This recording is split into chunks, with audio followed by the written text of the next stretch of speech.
Hello, Garland Nixon here. Let's talk about the potential for what they're calling some kind of a deal, right?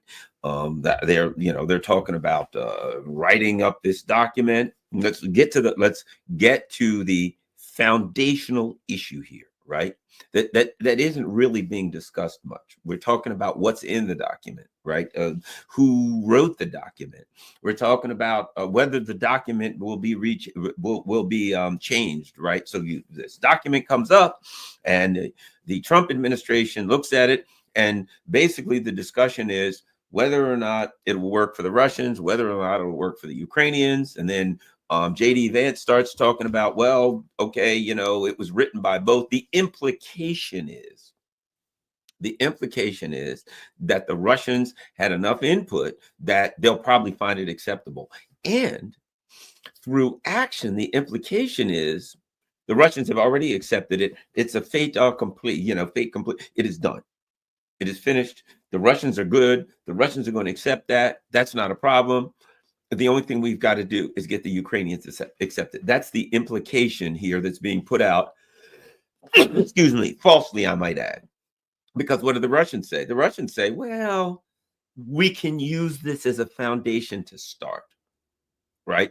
Well, if it's a foundation to start, then what difference does it make if Zelensky signs it by Thursday? There are some things here that don't make sense. We're gonna get into why they don't make sense, and we're gonna get to the foundation here.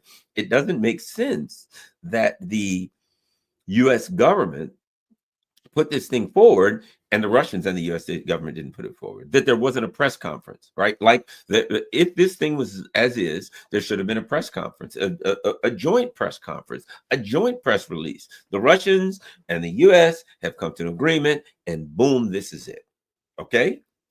And at that point, the United States would have to exercise dominion, shall we say, over the Europeans and say, look, this is our proxy war.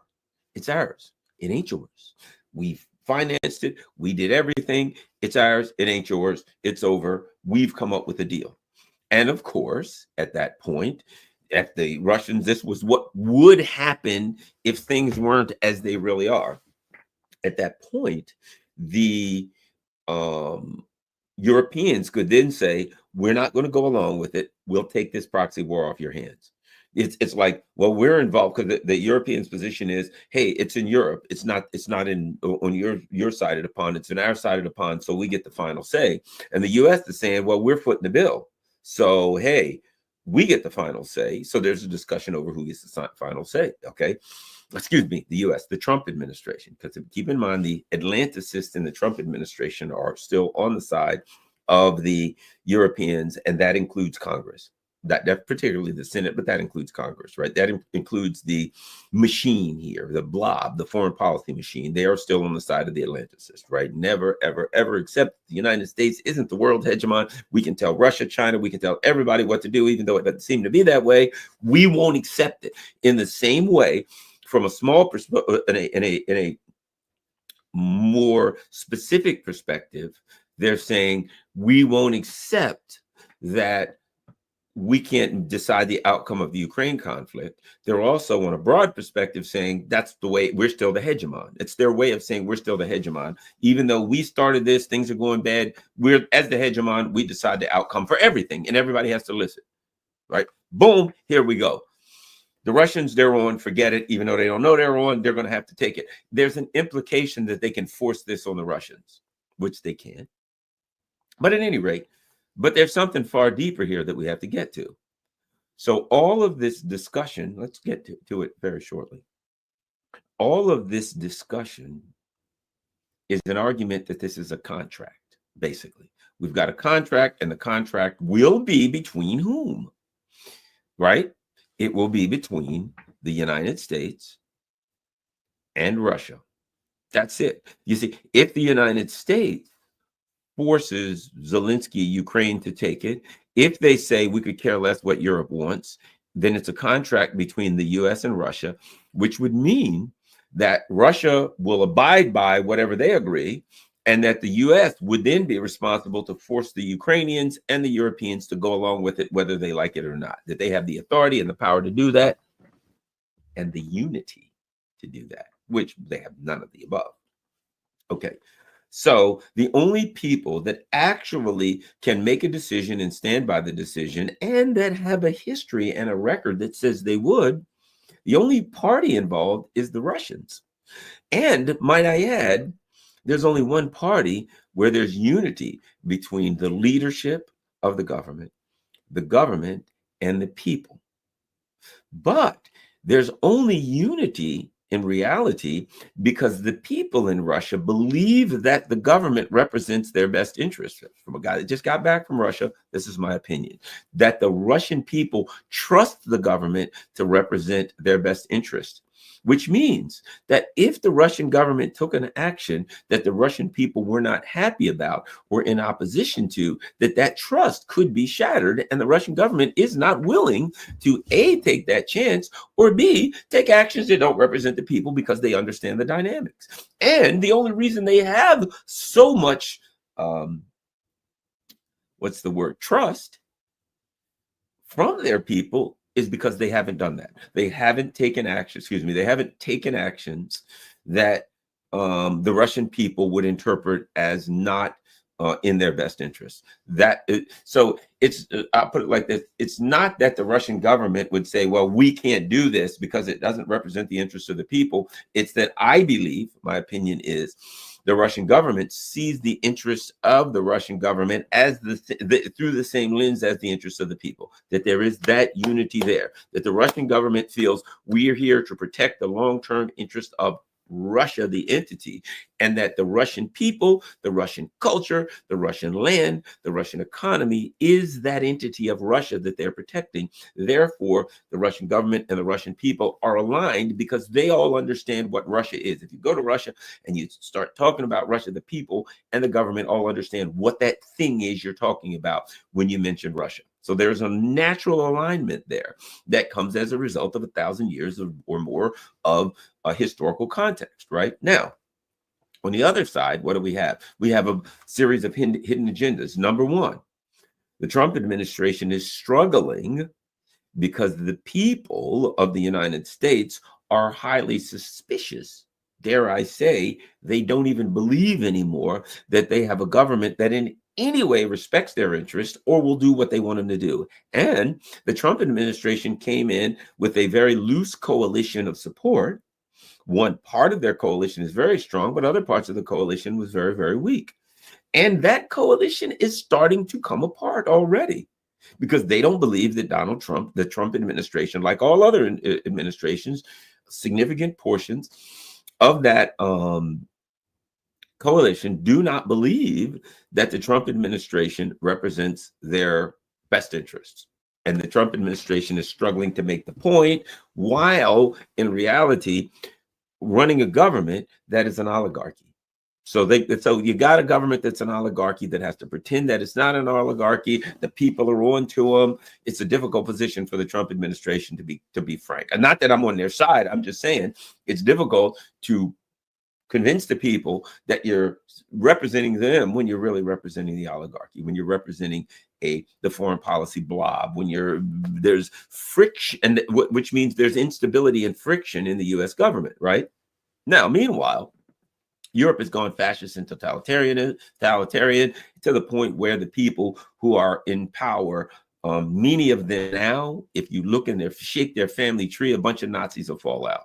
Right? That literally they have people whose family, whose DNA has a legacy of fascism and Nazism. So they are completely aligned with the Banderites, and it's totalitarianism. They are absolutely not aligned with the people of their own country. Okay. And nowhere, let's get to the point here. There is nowhere that is clearer than in Ukraine. Nowhere. So let's get to the issue here that I haven't heard discussed. This is my opinion. I'm going to throw it out there. Okay. Vladimir Zelensky can never sign any documents representing Ukraine, right? Okay. Could I sign a document representing the Coca-Cola Corporation? No. Why? Because I don't represent the Coca-Cola Corporation. I could come to you, I could be a con artist, and I could fake it out and say, yes, I am the CEO of Coca-Cola, right? And then I could maybe get you to enter in some kind of a deal thinking that Coca-Cola is going to sponsor you and maybe swindle you out of some money out of your bank account and all these things. But if I signed a deal on behalf of the Coca-Cola Corporation, Coca-Cola ain't going to honor it. You're going to go to Coca-Cola and you're going to say, I got a deal. What? Oh, Coca-Cola? Yes, it's signed by your CEO, Garland Nixon. And they're going to say, Garland Nixon is not our CEO. What are you talking about? Yeah, right here. Look, it's signed, Garland Nixon. I need you to execute this. Coca-Cola is going to say, we're not executing that deal. Garland Nixon's not our CEO. You need to talk to Garland Nixon. We don't even know who he is. But that contract you have is irrelevant. Now you can say, but look, I have a point in my 28-point agreement with Garland that says it's legally binding.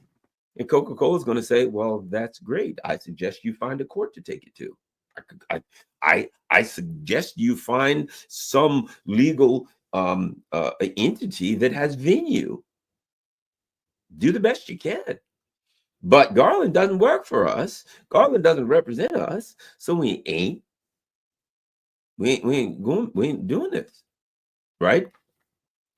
So does Vladimir Zelensky either work for the Ukraine, the Ukraine's, the country of Ukraine, the nation of Ukraine? Here's what I would say: the project of Ukraine, or doesn't he? Now, in order to understand that, you have to understand what you mean when you say Ukraine, right? If I say I love America, does that mean I love the ground? That mean I love the people, the culture, the music, the government? What does it mean if I say I love America? If I say I love my country, what do I mean? Do I love my country and hate the people? Right? What does it mean? When you say Ukraine, what does it mean? When you say the Ukraine project, what does it mean? Okay, that's what you got to divvy up. Vladimir Zelensky represents the Ukraine project. He doesn't represent Ukraine. The Ukraine project is something that a scheme that the fascists, the Atlanticists, the hegemonic-minded people, the neocons, the globalists, whatever description you want to use for these people, whatever name you want, that these people put together a plan.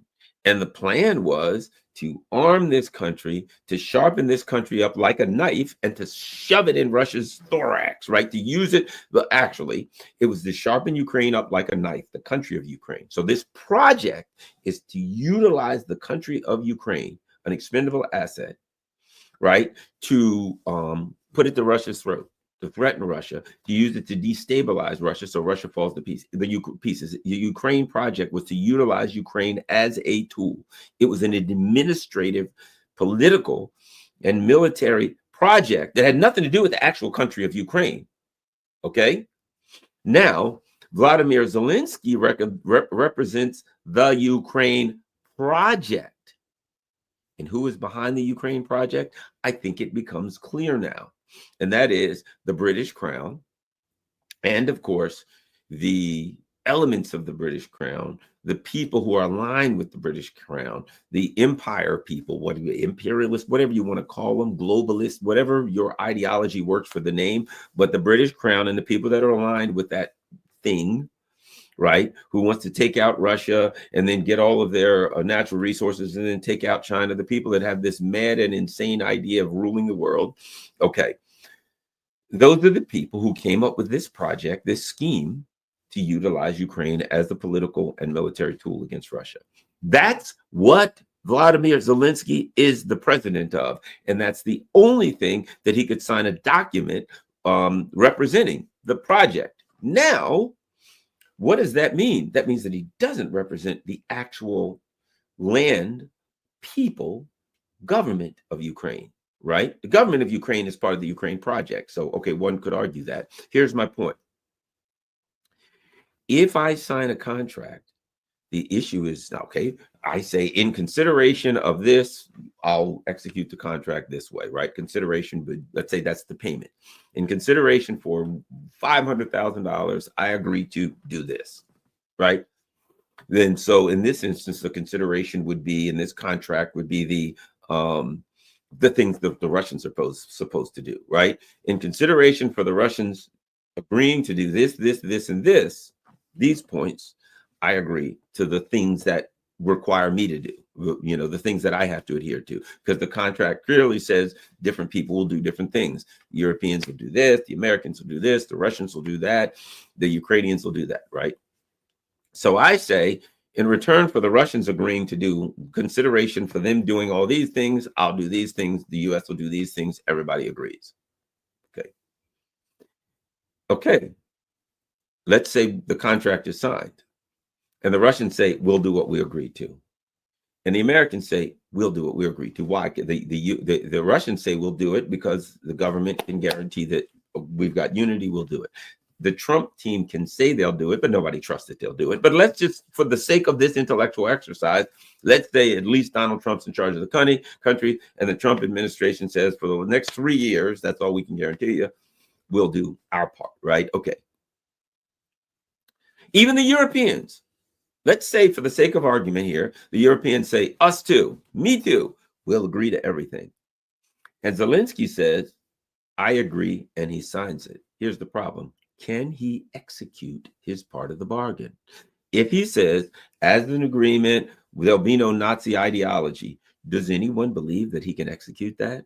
Does anyone believe that if he says we're going to do that, that the radical elements that have been empowered, armed, etc., in his country will agree with it? Here's what I would argue. Those Azov battalions are aligned with MI6. They're armed, they're supported. Their job is to never give up. Their job is to be cannon fodder for the British Empire and for the Atlanticists, the globalists, the neocons, whatever you call them, right? So not only will they never give in, that's what they were created for, to never give in. They are cannon fodder. They were created with an ideology that says you never, ever, ever give in no matter what. You die for the cause, right? So the issue being here that nobody seems to want to discuss when they talk about Zelensky signing or not signing this document is regardless of whether he signs the document, does he have the ability to execute his part of the document in Ukraine? And clearly the answer is no. Let's not forget that when Zelensky came on, apparently at some point he went to the front back then and said, hey, you guys, why don't you stop shelling Donbass? And the Azov said, no, we're not going to do that. And basically he has been threatened. They threatened to hang him. Hey, if you try to get us to do something that we won't do, we'll hang you. And they're already starting on social media. We're not going to accept this and you're screwed. That basically what they're telling them, I don't use the word screwed, but basically what they're telling them is this. Zelensky, I don't care what them friggin' Yankees say. I don't care what the Brits, I don't care what the Europeans say. I don't care what anybody says. We don't work for you. You are not the president of Ukraine. You're president of the Ukraine project. They have convinced the Westerners that you work for Ukraine, but you don't. The Ukrainians ain't going to listen to you. And by the Ukrainians, I mean the radical elements in Ukraine. They're not listening to you.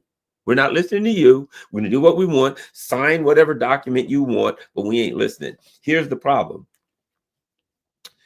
The, whatever you call them, elements that support him, right? The people behind the Ukraine project. It was imperative for them to convince their poor, sappy, schmucky, brainwashed followers that Zelensky, that Ukraine is a democracy, and this democracy has elected Zelensky, and Zelensky represents them, and as he says, so goes the country goes. Because if it's a democracy, he represents the people. This is just like the West, and it's, well, in a way it is, because these ain't democracies either, but the ideal liberal democracy, that's the idea. This is what they purport is their idea of a liberal democracy, where it really isn't. But so they're like, yes, this is a model democracy. And if he represents the people, and if he says, don't do this, the people go along with it. If he says, don't do this, they'll go along with it, whatever the case may be, right? They can't have the truth out that this is just a neocon project and that he's nothing but a puppet that worked for the intelligence agencies and not for Ukraine. However, they got a big problem because he's being forced into signing this document, right? If he were to sign this document, it would be exposed, because as soon as he signed it, the radicals in Ukraine would say, no, we're not going along with it. And it would be exposed that he doesn't have the authority to execute it. At that point, where do you go? At that point, once it's obvious that he's signing a document to do something to represent Ukraine, and the Ukrainians say no, that means in the future you can never argue that he's in charge of Ukraine again. At that point, what does the Trump administration say, and what do the Russians say? If the Trump administration says sign it and he signs it, and Ukraine says no, we ain't doing it, the radicals, then what? Can you come back and say let's sign it? Can you say let's include him in the negotiations with Russia? No. Can you say, let's include the EU in the negotiations with Russia? No, because at that point, it's obvious. I don't care what you come up with. I don't care what you sign. I don't care what all of these entities get together and come up with. The Nazis will never buy into it. And the whole scheme is exposed. How do you do that? So in other words, the Trump administration, in their clumsy attempt to resolve this, and look, I'm not denigrating the Trump administration. Good. I think it's good that they're trying to do this, right? So I'm not going to say, oh, they're idiots, they're morons, they're stupid, they're bad. No, look, they're trying to end the conflict. That's a good thing. So I commend the Trump administration in their what appears to be a very clumsy attempt to in the conflict. But even in their clumsy attempt to end the conflict, something very positive is going to come out of this, right? If you're ever going to end the conflict, you got to have the truth. And the American people and the people of the West need the truth. The truth is that Zelensky ain't in charge of nothing in Ukraine. And until this is clear, we can't get anywhere. In fact, I'll say this. In the Trump administration's clumsy, somewhat attempt, and I'm not saying it's clumsy because Trump's clumsy. I'm saying it's probably clumsy because if it was up to Trump and Vance, they'd sign the damn thing and get it done. Let the Trump and Vance to do it any way they want to. In my opinion, they just say, what do you want, Russians? We want this. They'd say the Russians are going to win. You better take it. That's what they're kind of saying now. And they, without pushback, they'd be able to end it, in my opinion. But in this, what's the word I'm looking for? Deal that they put together, that they've struggled and fought in this internal civil war to put together, there's no way out now for the Zelensky and his backers. Let me tell you why. He only has two options, right? Option one is to out and out reject everything. Nope, there's nothing outside, nothing, not going to do it. At that point, it puts Trump in a difficult position, in an interesting position, because Trump has said, I'll get out. That's it. If you don't do it, I'm leaving. And if he doesn't, he looks real bad in front of MAGA. What does he say to MAGA? Yeah, I'm the man. I'm in charge. I'm strong. All right. Zelensky, if you don't do that, this is it. This is the last straw, man. I've had it up to here. Either you take this deal or not. And Zelensky says, no, I ain't going to take the deal. And Trump goes, oh, okay, well, then never mind. Oh, man. Oh, man. Trump looks bad. He looks really, really bad if he does that. Now, that could happen and may even be a likelihood of happening, right? But let's just use this. That's one of the possibilities. Trump says, do it or I'll punish you. In the ultimate way, Zelensky says, no, I don't believe you'll punish me in a most horrific way. And Trump backs down and does it. That would be like, as I've used this particular analogy, my dad says, Garland, cut the grass. And I say, not only am I not going to cut the grass, I want my allowance. Oh, by the way, not only am I not going to cut the grass, I want my allowance and I want a raise. I want double my allowance this week. So the answer is no, I'm not going to do it. And give me my damn allowance. And my dad says, all right, I'll cut the grass myself, Garland. Here's your allowance. See what I mean? What have you done to Garland? You've now said to Garland, Dad ain't in charge. You are. And you will be rewarded for refusing to obey Daddy. And daddy is a good analogy based on things that have been said recently by NATO. Okay. So option one, Trump says, sign it. Zelensky says, no. And I want you to add more sanctions on Russia.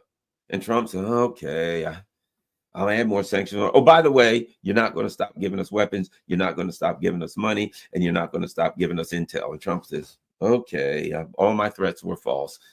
It's it for Trump in all of this. If that happens, he has no credibility. He has nothing. He's done as far as the Ukraine conflict. He has given up all his strength, all of his power. And to me, his presidency is in real trouble if he does that. But that may even be likely. I don't know. Let's go to two. And I think this is the other possibility, but not really. Option two is Zelensky and the Europeans change this thing to a point where the Russians will never, ever, ever accept it, right? And then Zelensky signs it. Well, clearly the Russians ain't going to accept it, but there's another problem. That exposes the truth about Zelensky, because I don't care how they change it. The radical elements will never accept it. If there's anything in there, for instance, if it says there's a restriction that the Ukrainians can only have 1 trillion of people in their army, 100 million, trillion, billion. I mean, you can make up numbers, infinity. There's a restriction is that the Ukrainians can have no more than 1 trillion people. The Banderites will say, no, we can have more than a trillion if we want to. We will accept nothing from there. Then it says in there'll be no Nazi ideology. How do you think the Nazis are going along with that one? How about it says in there, you have to accept the Ukrainian church and the Ukrainian, the Ukrainian Orthodox Church, which is aligned with the Russian Orthodox Church. And you have to allow the Ukrainians to speak their language.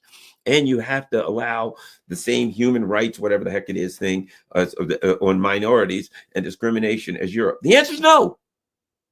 So even if they write this thing and they put all of these things, if it's a 28-point plan and 27 of the points just say Russia gets no rights and Russia's terrible and Russia loses everything. And the last point, number 28, says, you got to allow the Ukrainians to be able to speak Russian and to worship. The Banderites would say, no, we're not going to go along with it. They won't accept anything that would in any way inhibit them from exercising their radical fascist ideology. Sorry, they're walking around. They got Hitler tattoos over them. There's goose stepping around Kiev. If you put it in there, you can do everything except no goose stepping. Okay, everything you want. You can have your Hitler tattoos. Mein Kampf will be taught in schools every day. I mean, you can just go radical Nazi, but you got to back off on the goose stepping. Oh no, you're going to tell us we can't goose step? Right. You don't forget it. It's not happening. They could get everything they want. And the Russians could agree. Yes, we've decided to give you Red Square and 90% of Russia is yours. You're just not allowed to goose step anymore. And the Azov battalion and their ilk would say, that ain't enough. You're not going to tell us we can't goose step. We don't care what you give us. So you're not dealing with rational actors here. So the question has been called, does Zelensky represent Ukraine? There is no deal that Zelensky could sign that the Ukrainians would go along with. Forget it. And it doesn't even matter that it's gotten to the Russians yet. If he signs that deal, and that deal says anything, if there is 1 point that's on there currently now, one, and he signs it, the radical elements in Ukraine will go bananas. They'll go ape. No, we've been betrayed. We will not go along. Remember when we told you, Zelensky, that if you said anything we didn't like, we'd hang you? We got a rope with your name on it, and a bullet with your name on it, and a grenade with your name on it, and everything else. Zelensky, were he to sign anything at all, he couldn't return to Kiev because he would face an untimely demise as as opposed to a timely demise. I don't know, but an untimely demise, right? So as soon as he signed, let me say this.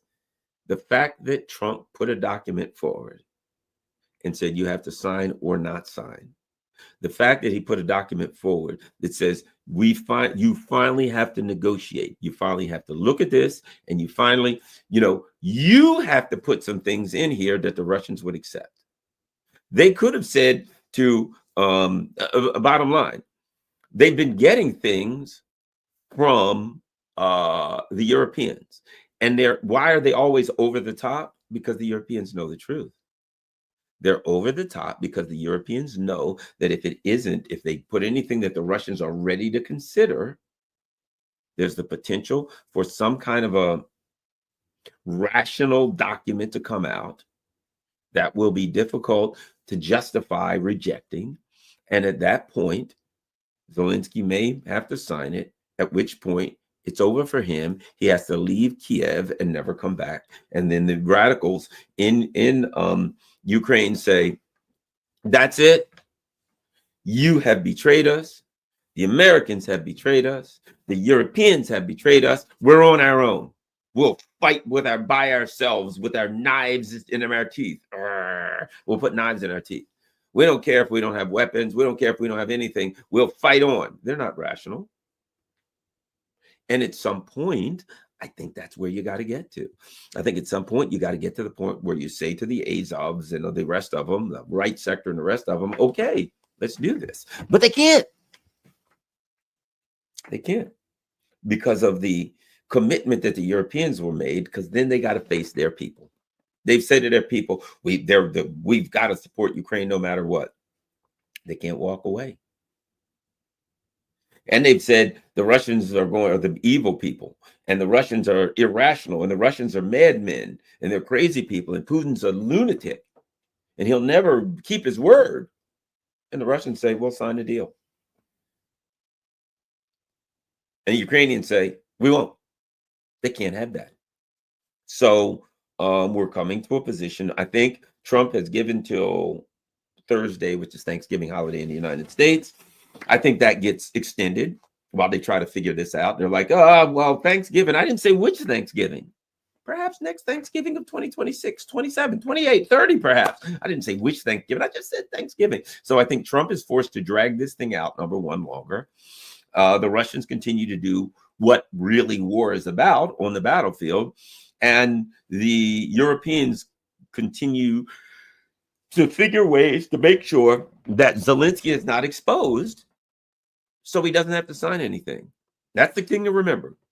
It doesn't matter if Zelensky signs it. The only thing that happens is if he signs it is it gets exposed that even though he signed it, the radical elements ain't going to go along with it, and it's over. So Thursday, this thing will get extended. The so-called investigation into corruption is hilarious. You can't have an investigation in corruption because everybody would be exposed. The money's being stolen. Everybody's hands is dirty. This is just something they're doing to push Zelensky. So we shall see where this goes. But that's my point. Zelensky cannot accept a deal for a country that he does not represent. He represents the British Crown, MI6. He can sign a deal for them, but he can't because he's their puppet. He can't sign a deal for Ukraine. End it this way. He can't sign a deal for Ukraine because if he signs a deal for Ukraine, the people in Ukraine who are the armed people who have the most political and military power right now because they're heavily armed and they're willing to use violence to accomplish their objectives. Those two things. They may be a minority, the radical fascists, but they're heavily armed and they are willing to use violence to achieve their objectives. And Zelensky does not represent them. Therefore, it's irrelevant whether he signs a deal. It can't be executed. And even then, the deal says, yes, it says it's legally binding. Legally binding implies that there is some venue that you can go to, that you can go to a court somewhere, you can go to the UN, you can go to somewhere. Legally binding, if you and I sign a contract and it says it's legally binding and you violate that contract, that implies that I can take you to court or the UN or some place that I can arbitrate that. Legally binding means what? it can be arbitrated by a third party who will make the decision, right? How can it be legally binding if there is no third party that can make the decision? It's legally binding. And what happens if one of us violates it? Oh yeah, didn't think about that. Who do I go to? That can make a decision that's legally binding. The issue is not whether the contract is legally binding. It's whether there is an arbiter that can be brought in, and the arbiter's final decision will be legally binding, meaning it will be adhered to by all parties. How can it be legally binding when one of the parties, even if he makes the decision, it won't be adhered to by the people that he's supposed to be an agent for? The whole thing's a joke, but it's a wonderful joke because now either the Trump team has to back down and say, all right, we're getting rid of this, or Zelensky, MI6, has to make a decision. We're going to reject it. We're going to sign it. And if they sign it, which they can't do, they make that decision, that's when the radicals say, well, we will not allow you to execute it. And then it's clear that Zelensky doesn't represent Ukraine, that he's not the president of Ukraine, and the Ukraine project officially ends. Because as long as the narrative that he's the president of Ukraine goes, the project's somewhat alive, somewhat, it's zombie-esque. But the minute that the people of the West, and the Russians can say it, and everybody who's pushing for peace can say, I'm sorry, but it's obvious now that Zelensky ain't running this show. So who is? Is anybody running it? At that point, I think is when Ukraine falls into disarray. Ukraine as the country, now that it's clear, and the people wake up and say, oh, holy crap, we don't have a president. We don't have a government. At that point, you have a failed state. That's all you got left. So we're at that point. We're at an inflection point. Let's see what happens. I got to say, there's no way Zelensky can sign anything, because the second he signs it, the country falls into, the second he signs it, instantly, they'll light up social media. No, we're not going to do it. Absolutely not. Not going to happen. He sold us out to the Russians. He better not come to Kiev. We'll take him out the second he does it. And then where do you go now? How do you say, well, he's in charge of Ukraine, except he can't go back to Kiev because they'll rub him out? The jig is up. So to some extent, this is going to be fun watching. It's going to be unfun because this is war and it's dangerous and there's nuclear weapons involved and this is terrible and people are dying. So it's not fun, but it's going to be unique and interesting over the next week to find out how this works out. Thanks a lot, everybody.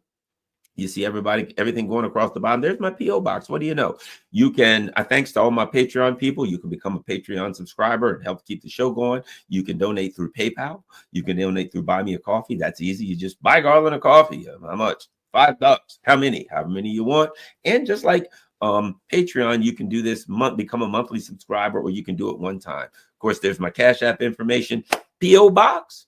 If you can afford to, you can mail something to the P.O. box, whether it's a book, a magazine, a letter, or a donation. That's up to you. Thank you very much. The most important thing you can do is share this on all your social media platforms.